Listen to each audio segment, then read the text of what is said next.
제목이 방향을 바르게 잡아야.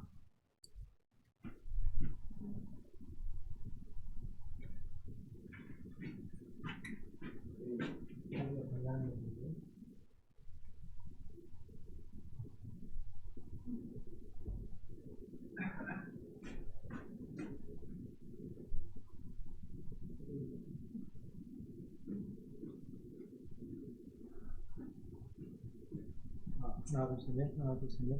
이거 마이크 안 나와요? 하나, 둘, 셋, 넷. 하나, 둘, 셋, 넷. 하나, 둘, 셋, 넷. 하나, 둘, 셋, 넷. 이 채널이 잘못된거예요? 예, 그러면 그냥 오늘은 여기 앞에 켜 있어요. 있어요. 풀이에. 예.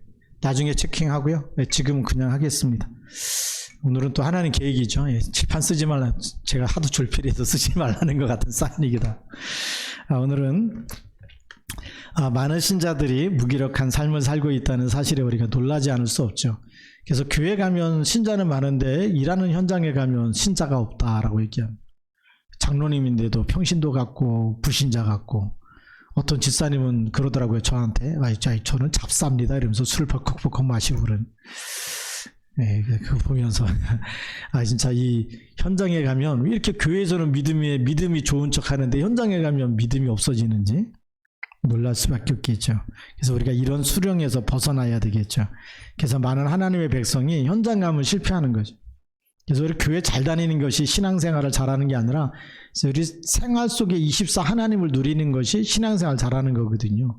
우리가 일을 하든지 어디를 가든지 누구를 만나든지 거기서도 하나님이 나와 함께 있는 거, 그거 우리가 누려야 되겠죠. 그래서 사실에서 급히 벗어나야 될 것이 뭐냐, 벗어나기 위해서 이유를 알아야 되겠죠. 어떤 이유를 알아야 됩니까? 정말 창세기 3장의 이유를 알아야 돼. 이게 내가 잘못해서가 아니고 이것이 오래된 문제, 이미 창세기 때부터 배후에는 사단의 역사, 그렇죠? 사단의 나라가 있었고, 그래서 하나님이 이거를 해결하기 위해서 그리스도를 보냈어요. 그래서 그리스도를 믿고 영접하고 그 이름을 붙잡고 그 이름을 선포하고 누리는 사람에게는 능력이 나타나겠죠. 우리가 그리스도를 누리면 그리스도의 능력이 나타나는 거예요. 그래서 우리 사도 바울의 삶을 참고해야 될 것 같습니다. 그는 우리와 같은 인간으로서 그리스도의 목적을 소유했어요. 그러니까 삶의 방향이 보이는 거죠. 로마도 보아야 하리라. 하나님이 이끄시는 방향이 보이는 겁니다. 로마에서도 증거해야 하리라. 그리고 가이사 앞에 서야 하리라. 자, 그래서 첫 번째 본론에 보면 우리가 어떤 방향이냐면 근본 방향을 우리가 바르게 잡아야 됩니다. 근본 방향. 근본 방향이 뭘까요? 그냥 우리 태어나서 복 주세요 이러면서 잘 살게 해주시고 또 집도 사고 차도 사고 방향을 모르면 불신자들이 많이 갖는 것처럼 우리도 많이 갖는 것이 복이라고 생각하는. 근데 근본 방향은 그게 아니죠. 다 가졌는데도 지옥 가면 소용없잖아요. 누가복음 16장 19절부터 31절에 부자가 얼마나 좋은 옷을 입고 날마다 잔치하고 다 가졌는데 어디 갔어요? 결국은 뜨거운 못에서 고생하고 있잖아요. 아브라함의 품에 안겨있는 나사로를 향해서 손가락 끝에다 물 좀 떨어뜨려서 내 혀를 서늘하게 해달라. 그건 인생 성공이 아니죠. 인생 망한 거 아닙니까? 그러니까 근본 방향을, 삶의 방향을 놓친 거예요. 우리가 어디로 가야 될지 모르면 불신자들하고 똑같이 사는 거예요. 그래서 우리 방향은 뭐냐? 예수 그리스도의 능력과 비밀을 먼저 누려야 되겠죠. 오늘 우리가 그리스도 예수의 능력, 그리스도 예수 안에 있는 비밀, 무슨 비밀이죠? 세 가지 비밀이에요. 하나님 만나는 길, 죄에서 빠져나오는 길, 사단의 머리를 깨트리는 길. 그리고 그 능력은 뭐죠? 창세기 3장 15절. 이렇게 하늘에서 떨어져서 혼돈과 공황과 흑암으로 덮이고 있는 그곳에 그리스도의 능력은 빛이죠. 모든 어둠을 꺾어버리는 빛이 우리에게 임한 겁니다. 그래서 예수를 믿는 우리에게 너희는 세상의 빛이니 그랬죠. 빛이 되라가 아니에요. 예수 그리스도 영접하는 순간부터 빛이 와 있는 거예요. 빛을 가지고 있는 거예요. 빛이 되라가 아니고 그리스도 이름 부르면서 가는 모든 곳에는 빛이 비추고 흑암은 떠나가게 돼 있는 거예요. 그것도 안 되면 주는 그리스도로 고백만 해도 음부의 권세가 이기지 못하도록 그런 신분 것을 주신 거죠. 그게 근본 방향입니다. 네. 그래서 더 중요한 것은 이제 큰 방향을 붙잡아야 되겠죠. 그 오늘 3장 9절 말씀, 빌립보서 3장 그 안에서 발견되려 함이니 내가 가진 의는 율법에서 난 것이 아니요. 그러니까 내가 가진 의는 옛날에는 율법에서 나왔지만 지금은 그게 아니고 오직 그리스도를 믿음으로 말미암은 것이다. 그리스도를 붙잡았는데 하나님이 깨끗하게 하셨다는 얘기죠. 그 깨끗하게 하는 그리스도의 이름을 증거해서 또 깨끗하게 해주는 겁니다. 죄 가운데 있으면 계속 저주와 재앙이 따라오기 때문에 본질상 진노 이거 안 바뀌기 때문에 그래서 이거 방향을 제대로 붙잡아야 되죠. 우리가 의롭게 되어지고 사람을 깨끗하게 만들고 죄 가운데서 건져내고 그 사람이 어떤 실수와 범죄자가 됐더라도 빠져나오는 길이 뭐죠? 그 방향 길이 보여야 되잖아요. 근본적인 길이 그리스도라는 거예요. 그리스도 붙잡으면 그 안에서 발견되어지면 그 안에서 우리가 회복되어지고 의롭다고 인정받게 되고 하나님이 또 우리를 통해서 또 하나님께로부터 난 의 이것이 전달되어져서 그리스도 이름을 증거할 때마다 정말 이 흑암 세력을 깨끗게 만들어버리는 그런 전도자로 쓰임받는 거죠. 그래서 계획을 바르게 붙잡아야 되는 겁니다. 그것이 오늘 12절 말씀이죠. 내가 이미 얻었담도 아니요 온전히 이루었담도 아니라. 이미 얻었다 그러면 이제 아무것도 안 하겠죠. 놀고 먹자 그럴 텐데. 그래서 한동안은 복음을 오해를 해가지고 다 끝났다 이랬더니 이제 그 다음부터 막 은행 카드빚도 막 다 갖다 쓰고 이제 안 갚고 막 친구한테 빌리고 안 먹고 다 끝났다면서 이게. 다 끝났으니까 뭐 어떤 걸 해도 이제 지옥 안 가니까 또 뭐 술 마시고 막 이렇게 막 이런 사람들이 나오면 안 되겠죠. 그거는 복음을 말하자면 이미 그래서 이 사도 바울은 내가 이미 얻었다 함도 아니고 온전히 이루었다 함도 아니라 오직 내가 그리스도 예수께 잡힌 바 된 그것을 잡으려고 달려간 그리스도께서 나를 붙잡고 있어요. 그래서 하나님이 원하시는 그 방향 세계복음화 로마복음화 그쪽으로 인도하시는 그곳으로 나는 달려갈 뿐이지 다 끝났다고 해서 이제는 나는 이제 뭐 다 이루어졌기 때문에 내 마음대로 살 거다. 지옥 안 가니까 내 마음대로 살 거다. 그래도 지옥 안 가요. 그렇죠. 다 끝났기 때문에 막 술 먹고 막 뭐 때려 부시고 기분 나빠서 그래도 지옥 안 가거든요. 근데 그게 하나님의 방향은 아니잖아요. 마귀한테 또 속는 거지. 그래서 우리는 어떻게 살아야 되느냐? 이거 하나님이 구원하신 우리를 통해서 하실 그런 계획과 방향을 바르게 붙잡아야 되겠죠. 그래서 그리스도 예수께 잡힌 바 된 것. 내가 그리스도 예수께서 나를 구속하신 것은 나를 붙잡은 거죠. 하나님이 그리스도께서 나를 붙잡았는데 붙잡으신 하나님이 나를 구원하신 이유와 계획을 눈치챈 거죠. 왜 하나님이 나를 구원했을까? 이거를 눈치지 못하면 우리 또 불신자로 살았던 그 체질대로 살게 되는 거예요. 네. 또 거기에 또 사단이 속이면 못 빠져나오는데 빠져나와야 되겠죠. 자, 그리고 더욱 중요한 거는 중심 방향을 바르게 잡은 거예요. 우리 14절에 보니까 표대를 향하여 그리스도 예수 안에서 하나님이 위에서 부르신 부름의 상을 위하여 달려가노라. 표대가 분명한 거예요. 달려갈 목적지가 보이는 거죠. 내 인생의 목적지, 우리 인생에 달려가야 될 길 방향이 보이는 겁니다. 이 방향이 표대가 안 보이면 세상 사람들이 가지고 있는 세상에서의 꿈, 그 헛된 꿈인데 하여튼 그거 창세기 3장 6장 여기가 표대가 돼갖고 가는 사람들이 너무 많아요.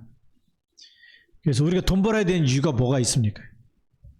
그렇죠. 표대가 안 보이면 세상의 것밖에 안 보이는 거예요. 돈 벌어갖고 차 사야 돼. 돈 벌어갖고 집 사야 돼. 그것밖에 안 보이겠죠. 근데 우리 그걸 넘어서 뭐 해야 되죠?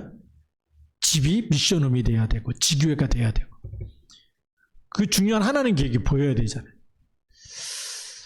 제가 이제 처음 전도사를 갔을 때가 이제 강원도 이제 우리 홍천군 북방면인데 집사님 한 가정이 이렇게 나오게 됐어요. 목회하다 보니까 어느 날 그 집사님 집을 막 수리하고 그래서 방을 이쁘게 고쳐놓는 거예요. 그래서 무슨 생각이 들었냐면 나중에 우리 교회에서 부흥회 할 때 거기 모텔이 없거든요. 뭐 면단이 뭐 이러니까 그래서 강사님 숙소에 있으면 좋겠다 뭐 이런 생각이 드는 거예요.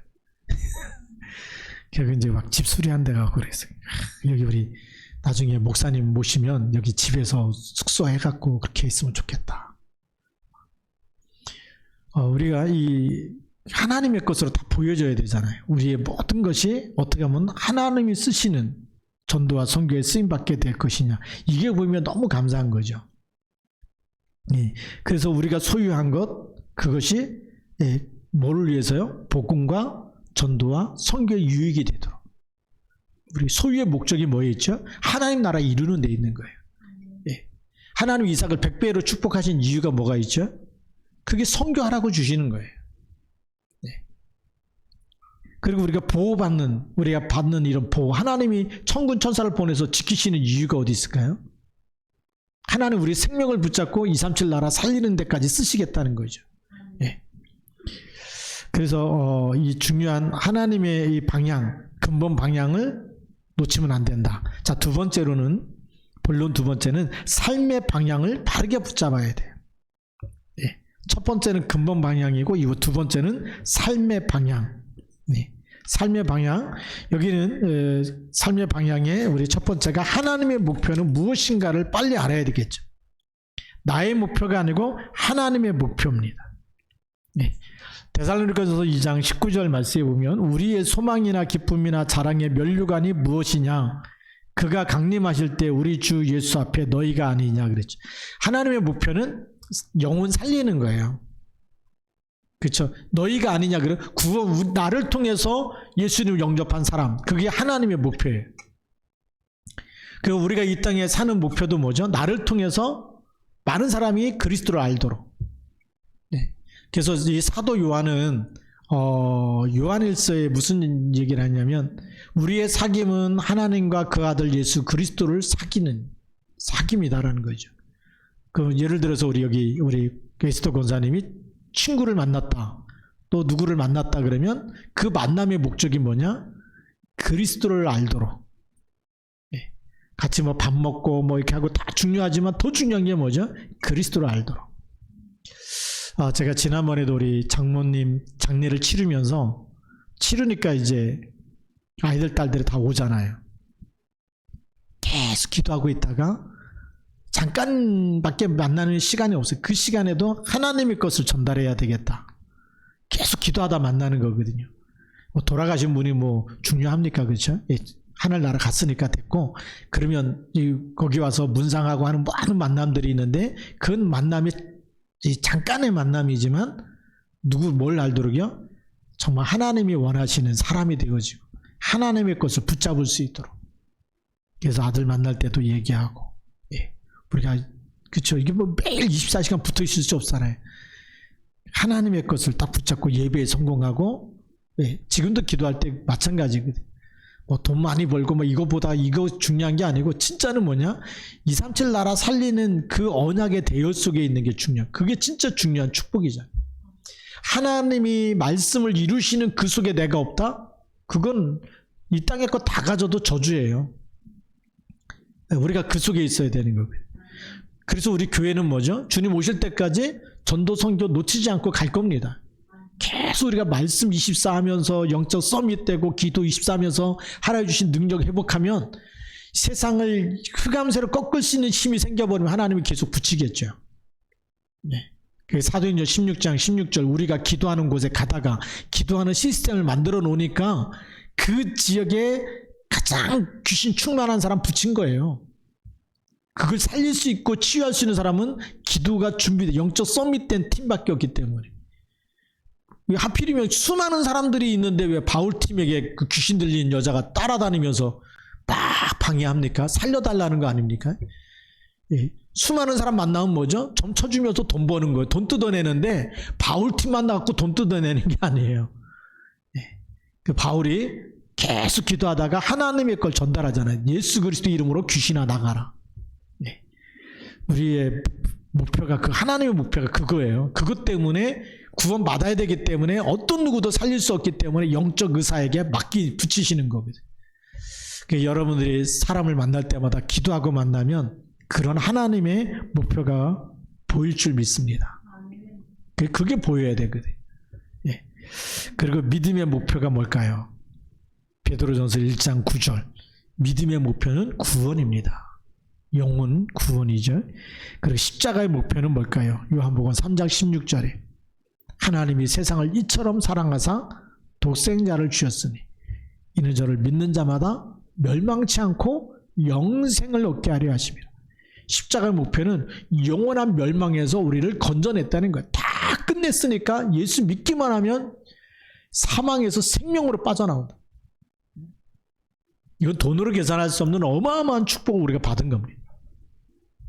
그러니까 하나님 볼 때는 돈으로 계산할 수 없는 엄청난 축복을 그냥 은혜로 우리에게 줬는데 우리는 그거 딱 모르고 맨날 요 조그만 거 내놓으라고 안 주면 막 시험 들고 삐지고 뭐 교회 다니겠다 안 다니겠다 막 하나님 협박하기도 하고 그러죠. 막 그러면 안 됩니다. 예. 그렇죠. 우리 수준이 너무 낮아가지고 막 기분 좋으면 막 하나님 막 영광을 받으시옵소서 뭐 다 갖다가 막 헌신하고 그러다가 기분 나쁘면 토로 다 뺏어가고 이런 수준으로 살면 안 되겠죠.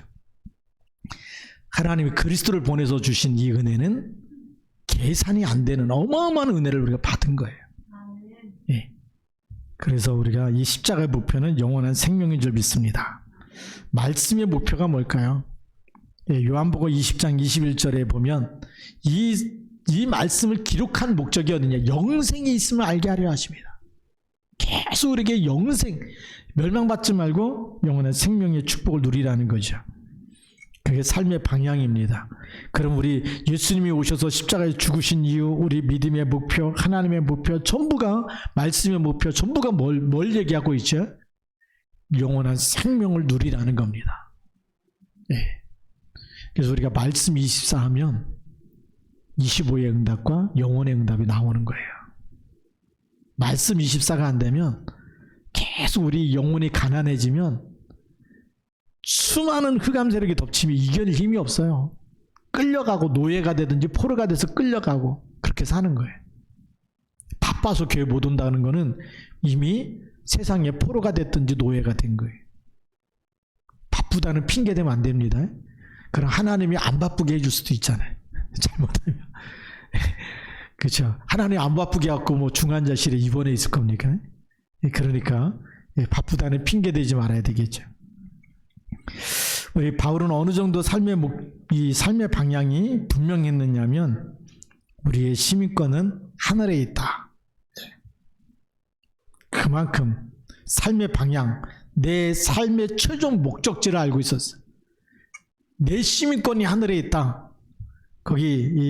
그래서 빌립보서 3장 20절에 뭐라고 기록되어 있냐면 우리의 시민권은 하늘에 있는지라 거기로부터 구원하는 자 곧 주 예수 그리스도를 기다리노니 라고 되어 있죠.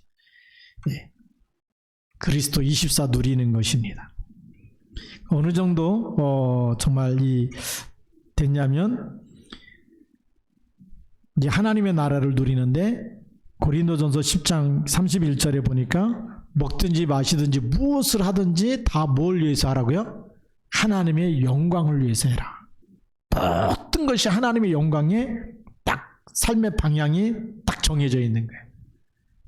내가 먹고 마시고 모든 것이 무엇을 위해서요? 하나님의 영광을 위해서. 237과 세계복음화를 위해서. 그러면요 시험 들 일이 없잖아요. 네. 어느 정도 기쁨을 가졌느냐? 빌립보서 4장 4절 말씀에 보면 주 안에서 항상 기뻐해라. 내가 다시 말하노니 기뻐해라. 네.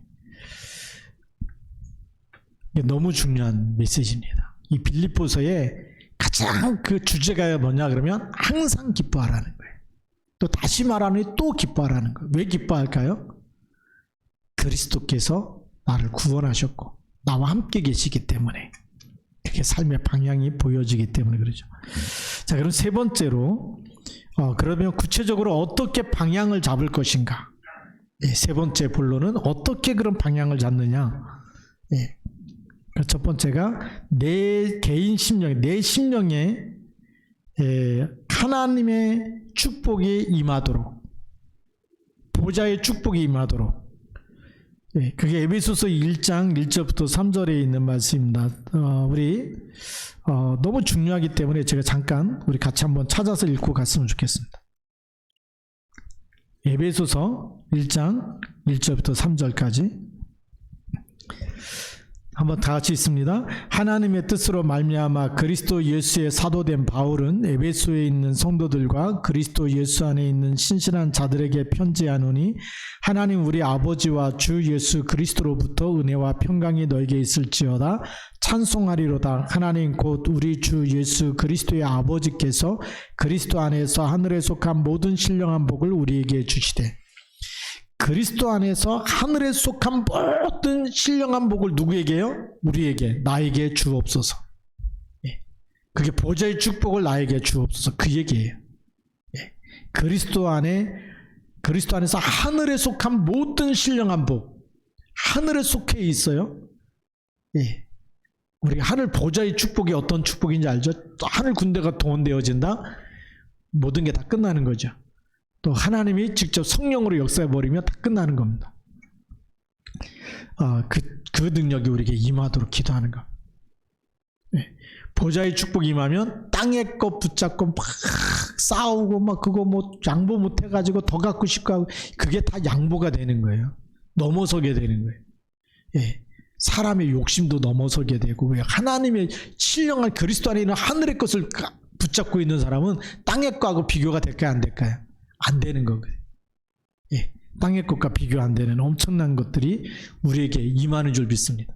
그래서 우리가 매일매일 이 축복, 보좌의 축복이 임한다.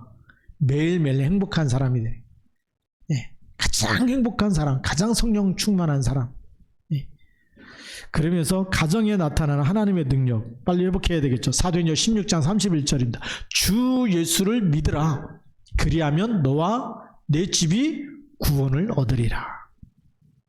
구원의 축복이 임한다는 건 무슨 얘기일까요? 하나님 나라가 임해버리는 겁니다. 하나님의 생명이 임해버리는 겁니다. 여러분 운명을 다 바꿔버리는 겁니다. 그 가정에 그리스도께서 주인 돼버리는 거예요. 개인과 가정의 주인 돼버리면 싸울 일이 없어요. 예. 그렇잖아요. 그 가정과 자녀들이 전부 다 뭐 때문에 쓰임받아요? 복음과 전도, 선교, 세계복음화에 쓰임받는 그런 가정, 가문이 될 줄로 믿습니다. 엄청난 이 축복이죠. 그러면서 세 번째는 우리 어떻게 방향을 잡을 건가? 세 번째, 환경에 나타나는 능력. 어떤 환경 속에 있어도 문제 아니다라는 거예요. 빌립보서 4장 13절. 내게 능력 주신 자 안에서, 그 내게 능력 주신 자 안에서 그 고백할 때가 감옥에 있을 때, 감옥에, 빌립보 감옥에서 그 고백을 하는 거예요. 나를 위해서 기도해라. 하나님 빨리 꺼내주시도록 막 그렇게 자기 중심에 기도한 게 아니고, 감옥 안에서 너희 항상 기뻐. 내가 감옥에 있는 것 때문에 슬퍼하지 말고 항상 기뻐해라. 구원받은 하나님의 자녀니까 언약 붙잡으라고 얘기하는 거예요. 바울 사도가 지금 감옥에 있어서 우리는 그 전도자가 안 나오면 우리는 어떡하냐 막 염려하고 근심하고 많을 텐데, 그거 세상 육신적인 거 다 버리고 기뻐하라. 그리고 내게 능력 주신 안에서 내가 모든 것을 할 수 있다. 환경을 초월하는 하나님이 함께하는 그 능력을 회복하는 거예요. 그래서 여러분들이 있는 가난과 질병과 여러 가지 어려움들을 거기에 잡혀 있으면 죽어요.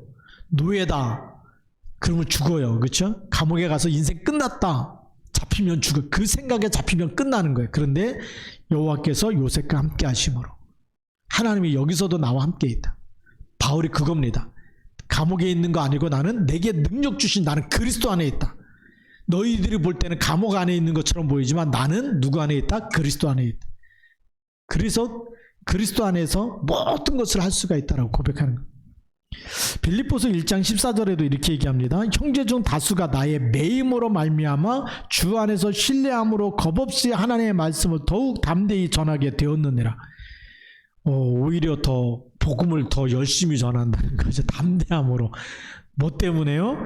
바울이 매임으로 말미암아. 그 얘기는 지금 그 빌립보 감옥에 딱 거기 매여 있는데 바울이 못 전하니까 우리가 복음 전하자. 그래서 담대하게 복음 전하는 일들이, 환경을 넘어서는 이런 일들이 일어나고 있다는 거죠. 우리 교회가 문제가 오면 뭐가 생기느냐? 진짜 랩넌트가 일어납니다. 위기가 오면 렘넌트가 하나요. 숫자와 상관없어요. 그거는 몇 명이 모여야 부흥이고 성공입니까? 그 교회의 성공은 그게 아니에요. 예수님이 제자 12명인데 성공입니까? 5,000명 500여 이렇게 먹일 때 5,000명 10,000명이 따라다녔어. 부흥입니까? 아니에요. 십자가 질 때 다 도망갔습니다. 진짜 부흥은 뭐죠? 내가 복음화되는 거예요. 그렇죠? 주는 그리스도라고 고백하는 것이 이것이 나타날 때 그때부터 역사하는 거예요. 갈보리산의 언약 붙잡고 감난산 미션 붙잡고 마가다락방에서 집중으로 기도하는 시간에 나타나는 그 능력이, 그 능력을 체험해서 증인된 사람들이 있느냐 없느냐, 그게 하나님의 시작이에요. 하나님의 시작은 어디서부터 시작했어요? 마가다락방. 네. 예수님이 부활을 목격한 사람이 500여 명이나 됐다 그러거든요. 성경에 보면. 근데 마가다락방에 모인 사람 120명밖에 안 된 거예요. 부활을 본 사람들 500명 되니까 그 사람들만 모아서 쓰면 엄청나겠죠. 근데 하나님은 숫자를 쓰는 게 아니고 하나님은 꼭 반대로 다 흩으셔가지고 남은 자 쓰시는 거예요. 저는 지금 얼마나 교회가 감사한지 몰라요. 예. 다 흩어, 세상의 눈으로 보면은 교회가 망한 것처럼 문 닫아야 되는 거 아닌가? 근데 하나님은 시작이에요. 왜? 여기 있는 남은 자들이 새벽에 기도하고 저녁에 기도하잖아요. 오히려 문 안 닫았을 때보다 새벽 기도 더 많이 들어오잖아요. 그 하나님의 시작이에요. 기도하는 사람이 있으면 하나는 얼마든지, 한 사람만 있어도 될 텐데 우리가 10명 이상씩 모여도 어떤 때는 16명, 17명까지 제가 깜짝 놀랐는데 우리 못 들어온 사람 다 들어와서 기도해야 되거든요. 왜요? 하나님의 시작 속에 우리가 같이 렘넌트로 같이 들어가야지 기도할 때 빠져있고 그러면 하나님 쓸 수가 없잖아요. 환경과 상관없이 하나님이 쓰신다니까. 그러니까 렘넌트가 진짜 하나님의 시작인데 우리는 교회가 너무나 사람이 안 모여 없어. 눈을 좀 바꿔보시기 바랍니다. 하나님은 오히려 10분의 1까지도 다 쓰러뜨린다 그랬어요. 그 뭐만 남아있겠어요? 그루터기밖에 없는데. 산에 가보세요. 그루터기만 있다. 그 산이 무슨 산이에요? 민둥산이잖아요. 근데 하나님 거기서 시작하겠다는 거예요. 우리 코로나 위기와 상관없이 하나님은 새로운 시작을 하고 계시고 우리는 언약만 붙잡고 가면 하나님 역사하실 줄로 믿습니다. 방향을 놓쳐버리면요 거기에 속아요. 다 나무가 다 쓰러지고 없고 막 나무 한 그루도 안 보여. 거기에 속아. 코로나 시대가 되고 막 교회가 막 다 흩어지고 가봐도 사람이 안 보여. 속는다니. 우리는 하나님이 예수님도 보니까 12제자분 한 사람은 막 예수님 팔아버리고 한 사람은 부인하고 예수님이 그쵸 그 하나님이신 예수님이 오셔가지고 제자 부르시는데 실수하셨겠습니까? 하나님의 계획 합력해서 하나님을 이룰 계획을 이루도록 파는 사람이 있으니까 죽으시고 부활하시고 되는 거지. 차라리 그렇게 파는 사람은 태어나지 않았으면 좋을 뻔했다라고 얘기하지 않습니까? 그것도 하나님의 절대 계획 주권 속에 있는 거예요.